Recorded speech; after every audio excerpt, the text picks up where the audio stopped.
and my dear student, welcome to attend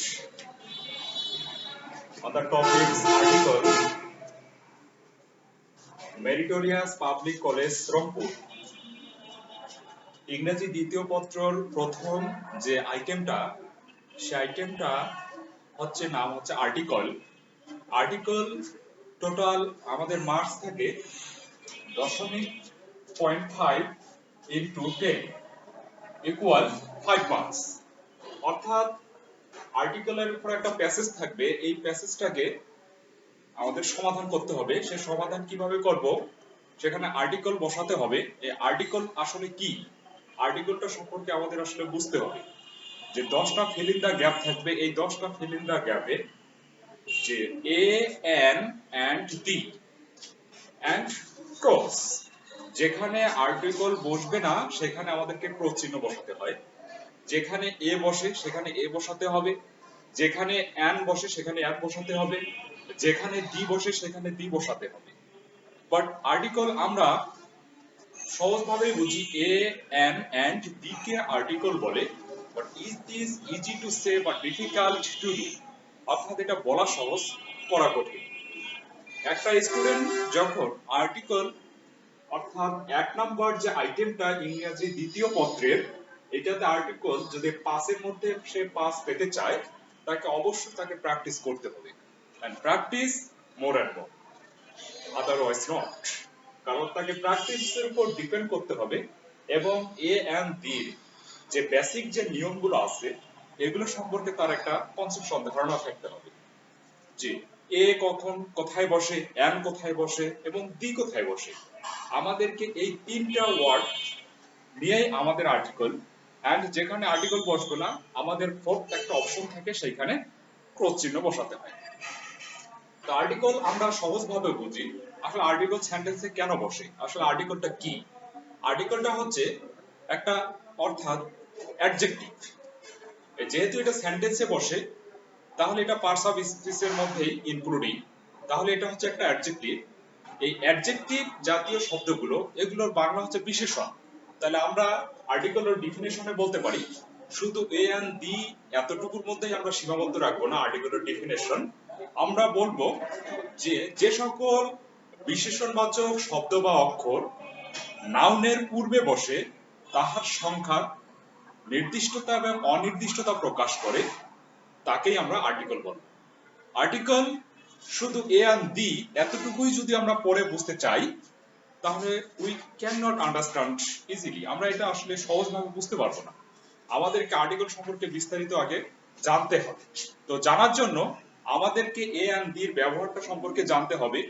তাহলে ডেফিনেশনের মধ্যে আমি একটা জিনিস উল্লেখ করলাম যে আর্টিকেল হচ্ছে যে যে সকল অর্থাৎ বিশেষণবাচক শব্দ বা অক্ষর নাউনের পূর্বে বসে তাহার সংখ্যা নির্দিষ্টতা বা অনির্দিষ্টতা প্রকাশ করে আমরা তাকেই আর্টিকেল বলবো। আর্টিকেলটা হচ্ছে এ আর ডি কে দুইটা ভাগে ভাগ করা হয়েছে। সেখানে আমরা দেখতে পাচ্ছি যে একটা হচ্ছে ইনডিফিনিট আর একটা হচ্ছে আমাদের ডেফিনিট। তাহলে এই ইনডিফিনিটটাই হচ্ছে আমাদের এ এন আর ডেফিনিটটাই হচ্ছে আমাদের ডি। এ এন কখন বসে, ডি অর্থাৎ ডেফিনিট ডি কখন বসে?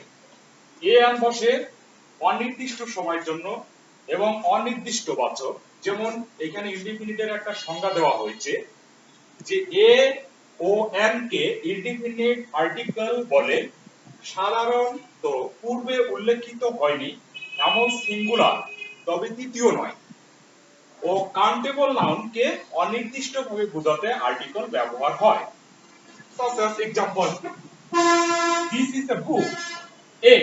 This is a book. B. This is an egg. অর্থাৎ এখানে আমরা দেখলাম যে দুইটা एग्जांपल, একটা হচ্ছে this is a book। তাহলে এই বুকের পূর্বে অর্থাৎ বুক সম্পর্কে আর কিছু উল্লেখ করা হয়নি। এইটাই হচ্ছে যদি ভাবি যে একটা প্যাসেজের ফার্স্ট সেন্টেন্স হচ্ছে this is a book, এটা হচ্ছে একটা বই, দেন তারপরে এই প্যাসেজটার স্টেপ বাই স্টেপ ওই বই সম্পর্কে আলোচনা করা থাকবে। তাহলে আপনাকে আগে বুঝতে হবে যে একটা প্যাসেজ যখন ফিল ইন দা গ্যাপ যুক্ত আর্টিকেল যুক্ত ফিল ইন দা গ্যাপ, আমাদের একটা প্যাসেজ থাকবে, তো প্যাসেজের প্রথমেই যদি আমাদের গ্যাপটা থাকে, আসলে এই জায়গাটায় দি বসানো যাবে না। এই জায়গাটা আমাদের ভাওয়েল এবং কনসোনান্ট অনুসারে কোথাও এ বসাতে হবে, আবার এন বসাতে হবে। ভাওয়েল এবং কনসোনান্ট আমাদের দুইটা ওয়ার্ড, এই দুইটা ওয়ার্ড অর্থাৎ এখানে ভাওয়েল এবং কনসোনান্ট আমাদের যে ইংরেজি লেটারগুলোকে দুই ভাগে ভাগ করা হয়েছে, আছে আমাদের ভাওয়েল হচ্ছে ইংরেজি যে টোটাল অর্থাৎ 26টা লেটার্স, এই 26টা লেটার্সকে দুই ভাগে ভাগ করার পরে ভাওয়েল এবং কনসোনান্টের ভিত্তিতে আমাদেরকে যদি অর্থাৎ সিঙ্গুলার হয়ে থাকে, দ্বিতীয়বার উল্লেখ করা হয়নি, কাউন্টেবল নাউন হতে হবে, তাহলে তাহার পূর্বে আমরা এ অথবা এন বসাবো। তাহলে এ এবং এন এর ব্যাপারে অর্থাৎ এখানে কিছু ব্যতিক্রম নিয়ম আছে। আমরা শুধু যে অর্থাৎ কনসোনান্ট এর পূর্বে অর্থাৎ এই জাতীয় শব্দটা, যেমন বুক শব্দটা হচ্ছে আমাদের এটা একটা কনসোনান্ট যুক্ত প্রথম অর্থাৎ বর্ণটা কনসোনান্ট যুক্ত একটা শব্দ, এই শব্দটার প্রেক্ষাপটে আমরা এ বসাইছি। এইখানে দ্বিতীয়টা আমরা দেখতে পাচ্ছি যে দিস ইজ অ্যান এ, এইখানে ইটা এর মতো উচ্চারণ হওয়ার কারণে দেখা গেল যে তার আগে আমরা এন ভাওয়েল বসাইছি, তাহলে একটা ভাওয়েল পাইলাম, একটা কনসোনান্ট যুক্ত ওয়ার্ড পাইলাম, যার কারণে এ এবং এন বসাইলাম। কিন্তু এ এর কিছু ব্যতিক্রম নিয়ম আছে, এই ব্যতিক্রম নিয়মগুলোর দিকে আমাদেরকে অর্থাৎ ব্যতিক্রম নিয়মগুলো কি কি, ব্যতিক্রম অর্থাৎ শব্দগুলো কি কি, যে শব্দগুলো কনসোনান্ট হওয়া সত্ত্বেও এন বসে এবং ভাওয়েল হওয়া সত্ত্বেও এ বসে। তাহলে এইরকম আমরা টোটাল 60টি ওয়ার্ড ইংরেজি অর্থাৎ 26টা লেটারের মধ্যে পাবো, যে শব্দগুলো যে অর্থাৎ যে বর্ণগুলো অর্থাৎ ভাওয়েলের মতো উচ্চারণ হয়, আবার কনসোনান্টের মতো উচ্চারণ হয়। তাহলে এর পরে ডিসকাশনে আমরা সেটাই যাব। এরপরে এ এবং এন এই দুইটা অনির্দিষ্ট সময় এবং অনির্দিষ্ট কোনো কিছু বোঝাইলে আমরা এখানে বসাবো। তো আসলে আমরা কিভাবে বসাবো, যদি এখানে আমরা দিস ইজ দা বুক বসাই, আসলে এটা is it correct or incorrect, এটা কি আসলে সঠিক না এটা অর্থাৎ সঠিক নয়, তাহলে আমাদেরকে সেই দিকে লক্ষ্য রাখতে হবে। সো এরপরে আমরা দি নিয়ে আলোচনায় যাব। আসলে দি কখন বসে সেন্টেন্সে, দি আসলে কখন বসে, তাহলে এই দিটা বসানোর ক্ষেত্রে প্রথমে ডেফিনেশনে বলছি যে নাউনের পূর্বে বসে তার সংখ্যার নির্দিষ্টতা এবং অনির্দিষ্টতা প্রকাশ করাই হচ্ছে আর্টিকেল। তাহলে আমাদের টোটালি এই আর্টিকেল যদি আমরা সঠিকভাবে বুঝতে চাই, সঠিকভাবে যদি একটা ফিল ইন দ্য গ্যাপে বসাতে চাই, তাহলে আমাদেরকে মনে রাখতে হবে যে আমাদের নাউন সম্পর্কে ধারণা থাকতে হবে। নাউন, এই নাউন যে আমাদের টোটাল প্রথমত দুই প্রকার, একটা হচ্ছে কনক্রিট নাউন, আরেকটা হচ্ছে অ্যাবস্ট্রাক্ট নাউন। দেন কনক্রিট নাউনটা পরবর্তীতে আবার 5 প্রকার এক্সটেনশন হলো, একটা হচ্ছে proper noun, common noun, collective noun, material noun, abstract noun. তাহলে এই 5 প্রকার নাউন সম্পর্কে আমাদের ভালো একটা ধারণা থাকতে হবে যে কোনগুলো নাউনের পূর্বে আর্টিকেল ব্যবহার হয় আর কোনগুলো নাউনের পূর্বে আর্টিকেল ব্যবহার হয় না, এটা সম্পর্কে আমাদের ধারণা থাকতে হবে। তাহলে যদি আমাদের ধারণা নাউন সম্পর্কে ধারণা থাকে, তাহলে আমরা আর্টিকেলটা সহজভাবে বসাতে পারবো। যেমন প্রপার নাউন, প্রপার নাউনের পূর্বে কোনো আর্টিকেল বসে না। আবার প্রপার নাউনটা যখন কমন নাউন রূপে পরিণত হয়, কি হয়, তার পূর্বে আবার আর্টিকেল বসে।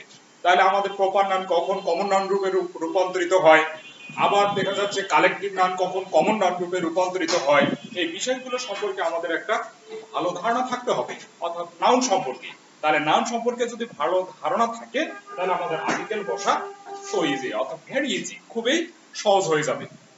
দেন আমরা এরপরে দি সম্পর্কে আলোচনায় যাব।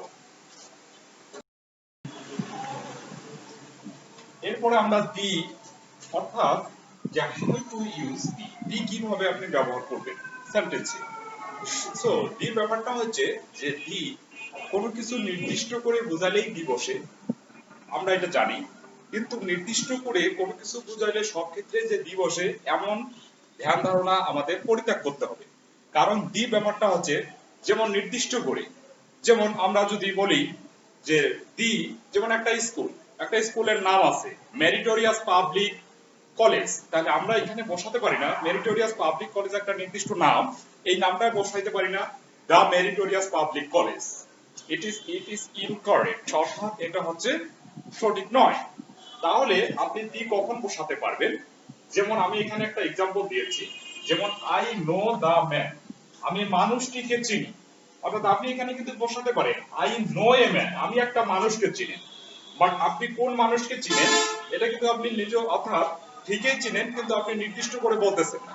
কিন্তু এখানে আই নো দা ম্যান, আমি মানুষটিকে চিনি, he is an honest man, সে হচ্ছে একজন সৎ মানুষ। তাহলে আমি মানুষটিকে চিনি, এট ফার্স্ট আপনি আগে তাকে নির্দিষ্ট করলেন, তার সম্পর্কে আপনি তার বিস্তারিত বলেন। তো এইখানে অর্থাৎ ডিফিনিটের অর্থাৎ ডিফিনেশনের মধ্যে বলা হয়েছে যে ডি কে ডিফিনিট আর্টিকেল বলে যে কোন ব্যক্তি বা বস্তু সিঙ্গুলার বা প্লুরাল কাউন্টেবল, কোন ব্যক্তি বা বস্তু সিঙ্গুলার বা প্লুরাল কাউন্টেবল বা আনকাউন্টেবল নির্দিষ্টভাবে মূল ওয়ার্ডের সাথেই, অর্থাৎ যে মানুষটাকে নির্ধারিত করতেছেন যে সে কি চিনি একদম নির্দিষ্ট করতেছেন, যে কোনো বস্তুকে যখন নির্দিষ্ট করতেছেন তাহলে ওই বস্তুটার সঙ্গে আমরা বাংলায় যখন দেখবো যে মূল ওয়ার্ডটার পরেই সঙ্গে লাগা টিটা খানাখানি গণগুলো যুক্ত থাকবে, তখন সেটাকে আমরা ডিফিনিট আর্টিকেল বলবো। তাহলে ডিফিনিট আর্টিকেলটা কখন বসে? ডিফিনিট আর্টিকেল তখনই বলবো যে কোনো মানুষকে নির্দিষ্ট করে যদি কোনো ব্যক্তি, অর্থাৎ কোনো দেখা যাচ্ছে যে যেমন ম্যান, ম্যানটা হচ্ছে একটা কমন নাম, তাহলে কমন নাউনের পূর্বে আর্টিকেল বসে, তাহলে কমন না, এখানে ম্যান, ম্যান বলতে হচ্ছে সমগ্র মানুষকেই বোঝানো হচ্ছে।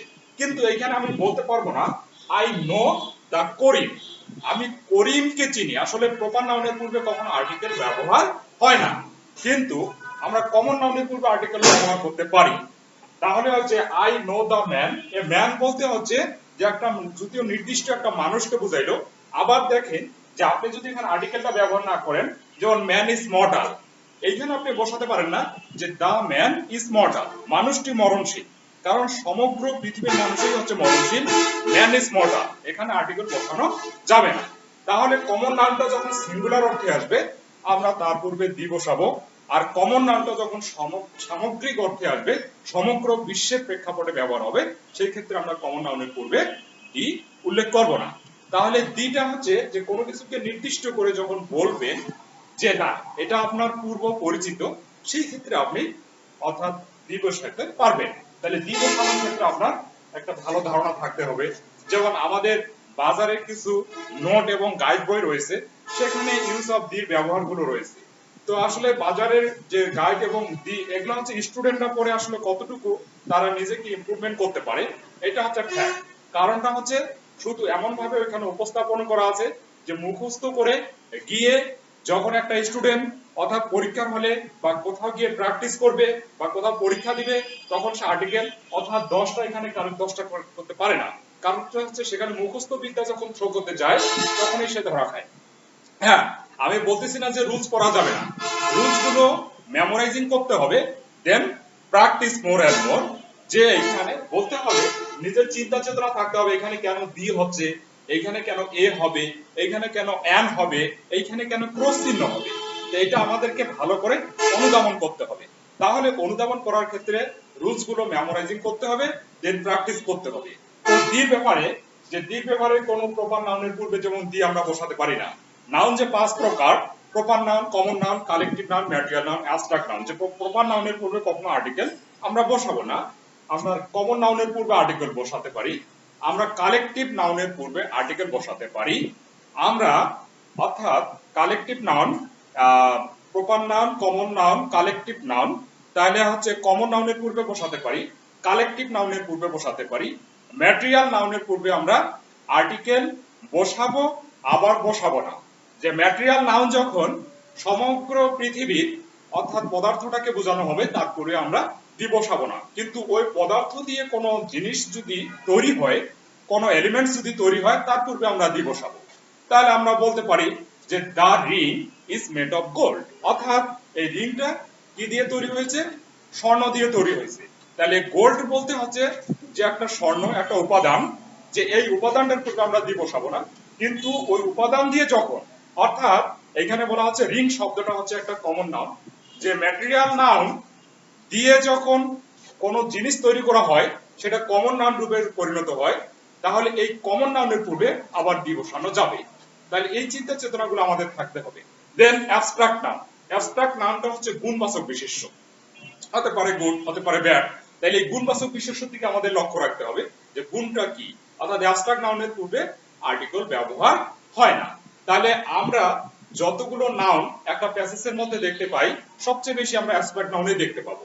কারণটা হচ্ছে অ্যাবস্ট্রাক্ট নাউনের আসলে পরিধিটা অনেক বড়। অ্যাবস্ট্রাক্ট নাউন কোন কোন অর্থাৎ অতিরিক্ত বর্ণ বা বর্ণ সমষ্টি যখন আমরা একটা পার্টস অফ স্পিচ থেকে আরেক পার্টস অফ স্পিচে রূপান্তরিত করি, তখন আমরা দেখতে পাই যে অর্থাৎ যখন আমরা ভার্ব থেকে নাউন করি বা অ্যাডজেক্টিভ থেকে নাউন করি, দেখা যাচ্ছে অ্যাডভার্ব থেকে যখন আমরা নাউন করি, দেখা যাচ্ছে কোথাও ইএনসিই, কোথাও টিআইওএন, কোথাও এসআইওএন আমাদেরকে যুক্ত করে আমাদেরকে ওয়ার্ডটাকে নাউনে পরিণত করতে হয়। দেন আমরা বলবো সেগুলোই অল অ্যাবস্ট্রাক্ট নাউন। এগুলো হচ্ছে সব অ্যাবস্ট্রাক্ট নাউন। তাহলে অ্যাবস্ট্রাক্ট নাউন সম্পর্কে আমাদের ধারণা থাকতে হবে যে অ্যাবস্ট্রাক্ট নাউনগুলোর পূর্বে আর্টিকেল বসে কিনা।